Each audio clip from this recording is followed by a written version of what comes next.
Hi again, Mr. Credit here. How much does a late payment affect my credit score? If I only had a nickel for every time I had that question asked to me, I would be on my own island somewhere right now. But the truth is, there are several variables that come into play when you're trying to factor, all right, how much is a late payment going to affect my credit score if a late payment occurs? Of course, ex post facto, you already know how much it's affected credit score. So usually this question is being asked by someone who is afraid of going late or hasn't seen the late show up yet and knows that they were late. And full disclosure, every situation is different. I mean, there is no one answer for this. So I'm going to give you my personal experience in handling these situations and seeing thousands of credit reports and thousands of late payments on those credit reports, what to expect. So there's three different types of late payments. There's a 30-day late, a 60-day late, and a 90-plus day late. Notice that they only reference 90-plus days late. There's no column on the credit report for 120 or 150 or 180 days late. The reason is because the purpose of the credit score is to predict who's going to become 90 days late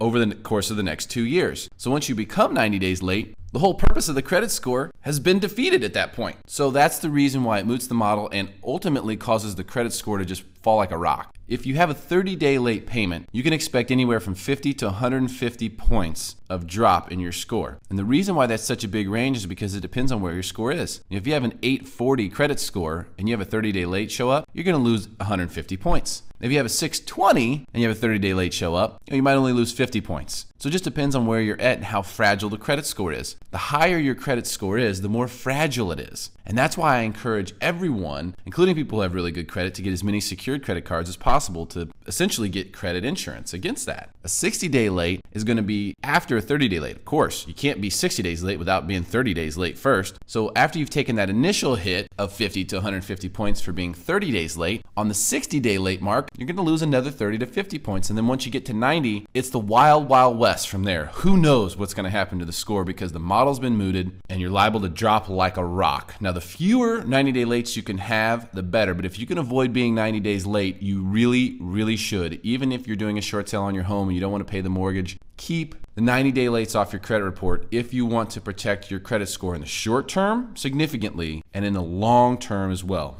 There is a little trick here when we're talking about late payments. A lot of people don't understand how this works, but you don't actually lose any points on your credit score until you become more than 30 days late. So if your due date is January 1st and you make your payment on January 20th, that does not hurt your credit score one bit. A lot of people will think that it does. And when they come to see me or they email me through MrCreditRadio.com, they'll say, hey, I've never made a payment on time in my life. My credit score is probably awful. I need help. I'm afraid to even look at it. We pull their credit score up and they got 700s. And the reason is because although they were consistently late past the due date, they were never more than 30 days late. So that's important to understand because you don't want to give up.